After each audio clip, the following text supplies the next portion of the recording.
Now I can safely say that I have handled many a different kind of gunpowder keg in my time, but this is something else. Not only because I've never seen that before, but also because of all the trouble I had to go through in order to get my hands on it. My distaste for puzzle solving has been very well documented by now, but if I want to make it to the shores of gold, then well, it's a challenge I'll have to overcome. Little did I know at the start of our voyage how challenging this would be, but I was delighted to find out that I would finally get to sail with both of my crewmates on the mighty brigantine. Good morning, gentlemen. Are you ready for another tall tale? No. We got differing opinions here, I see. You'll love it in time. As you can see, we had varying levels of enthusiasm for the task at hand, but rest assured knowing that today would be different. Finally, we could leave behind the sloop in favor of the swift brigantine, which means we could cut our travel time down by a significant amount. And travel we did, right towards our first destination, Plunder Valley. I would celebrate the fact that there was no world event to dunk on us this time, but the island itself decided to bestow that inconvenience upon us anyway by attacking us completely unprovoked. Naturally, we couldn't leave a ship as big as this unprotected, so Brandon was on watch duty while Birdie and I tried to find whoever it was that we had to meet. And let me tell you, I did not expect that just finding this person would already be such an undertaking. It took us way longer to find our contact than I'm willing to admit, because as it turned out, that contact was a bit on the shorter end. Meanwhile, Birdie was trying to look around at the opposite end of the island, so I tried to guide him in my direction. By the way, if you've seen some of the past episodes, you'll know that Birdie and I are in a bit of a pranking feud where we try to blow each other up using gunpowder kegs. We would only later find out how fitting that contest was for our task at hand, but for now... I knew you'd do that. I don't know what you expected to happen, to be honest. Another W for the Master of Kegs. The only thing more painful than getting blown up, however, was having to listen to this bird. That's hard to listen to. Sounds even worse than my Bluetooth headphones right now.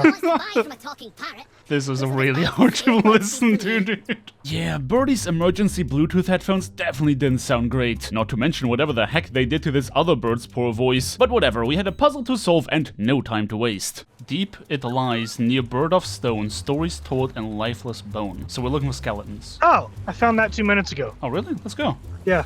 And so we went. Despite the warnings in the comment section imploring me to use a guide for this tall tale, the two of us are making great progress on our own. All we had to do was read whatever story the book told us and then make it so the skeletons replicated what was said. Also, let me just point out that at this stage, Rare Thief has forgone the writing of solutions for the tall tale and replaced them with videos. If I was already too lazy to read the solutions for Stars of a Thief, do you really think I'd sit down to watch videos instead? Yeah, fat chance of that. Not like the puzzles were very difficult anyway. Once all the skeletons were moved in position, a cage began lowering itself, granting us access to a special spyglass as well as some additional notes. These notes consisted of another poem that we had to decipher, together with a map that triangulated the position of something we had to find. Brandon was still stuck watching after the ship, so I was definitely making a point to complete this part of our journey as quickly as possible so that he didn't die of boredom. And the Trapmaker's mark was easily found, except that I didn't quite understand what I had to do from here on out. Where are you? What does yours look like? It's looking towards a broken ship. Well, mine is... You see me up here?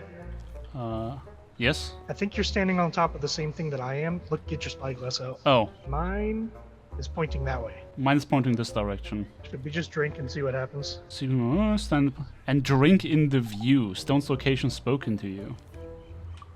I mean, I can drink, I guess. I got a grog. Needless to say that getting drunk did absolutely nothing. Nothing useful anyway. At that stage, I definitely began to understand why everybody implored me to use a guide for this, but against our better judgment, we continued scouring the island to see if we can find it on our own. As it turned out, this tall tale requires more than a single brain cell to complete, and my biggest mistake was not trying to do it without a guide, but telling the only guy who brought 2 functioning brain hemispheres to stay on the ship. I found a trap maker marking. Around the ship? It's where I'm standing right now. Did you leave the ship? I did. But I'm up top so I can still see the horizon. So that's a new one. You're welcome. Goodbye. Thank you. Ah! Cliff, come here. Rum and gold, drown my grief, fairy, fern, accused thief. Is this it? Well, come towards me. More, a lot more. Stop. Back up a little bit.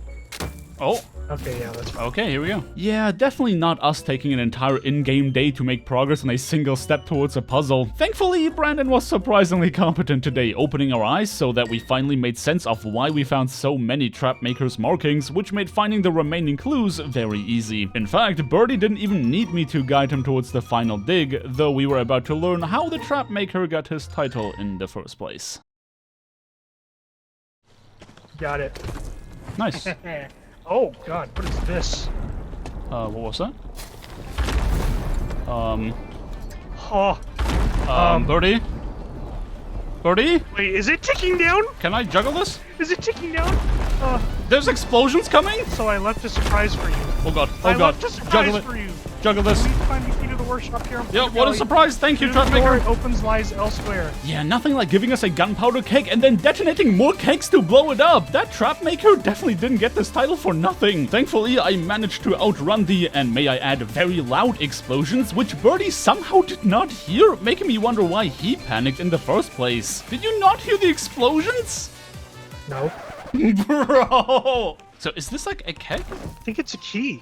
That Bluetooth headphone of his somehow managed to make an already clueless Birdie even more clueless. But whatever, we finally had the keg, which is a key, apparently? Further instructions had been very clear about us having to bring it to Sailor's Bounty, and you know, we weren't entirely sure whether this key in keg form could actually blow up. And after how long it took us to get that, none of us were eager enough to find out. We definitely made a point to try and avoid any danger, whether that be other pirates or an encroaching storm. But of course, as is so often the case, the biggest danger to our success is our own stupidity. How do you switch which item you're holding without opening the menu? Scroll wheel?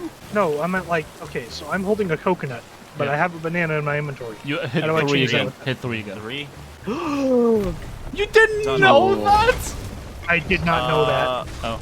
Oh. You also didn't know that rock was right there when we're carrying a keg. Nope. Listen, nobody talks about that rock, it's fine. Is that another rock? Don't worry about it, we're good. This is really not the time to be doing what we're doing right here. We're also heading right towards the ship, and we're gonna hit a rock in a second. Again? What is happening, Birdie?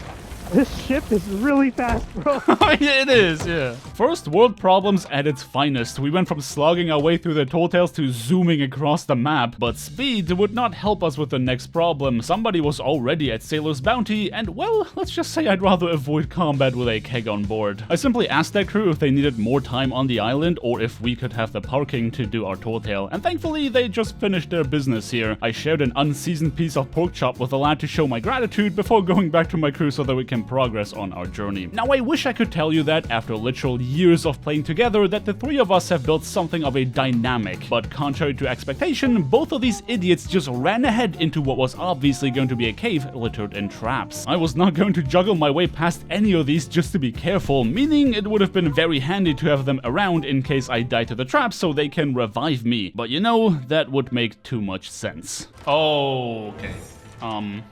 You see the problem now? I'm not very good with these. I just sprinted right through. Well, I can't sprint with the item in my hands, can I? Look with that, Cliff. Yeah, it also feels like holding this halves my FOV. Oh. So I need one of you guys to come back. Why? Well, in case I die so you can res me. Where are you? I'm in middle of all these blades, and if I die, someone needs to res me. I'm in a different part of the cave than I think you're in. I'm in another realm.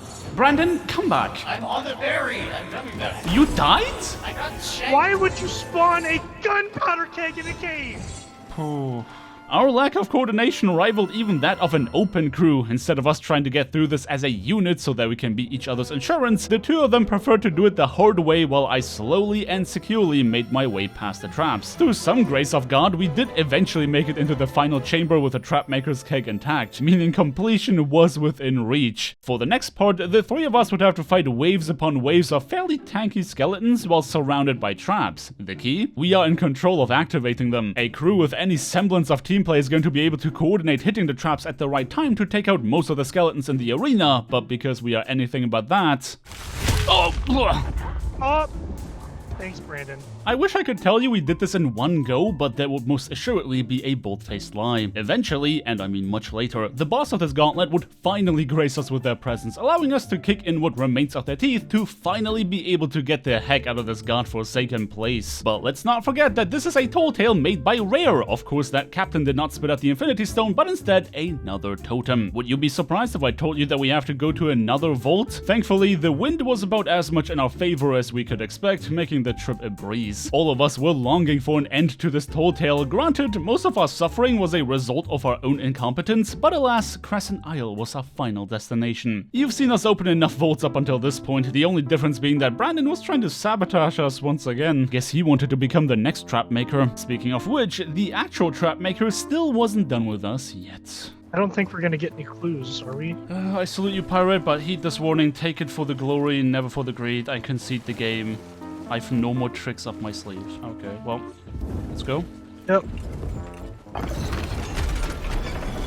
Oh, Oh, that was really difficult. there's nothing here. No, there's no way. There's actually nothing here. Yes, there is. Wait, this dude is holding? Oh, Shroudbreaker. Oh, God, of course, Rare. There's no...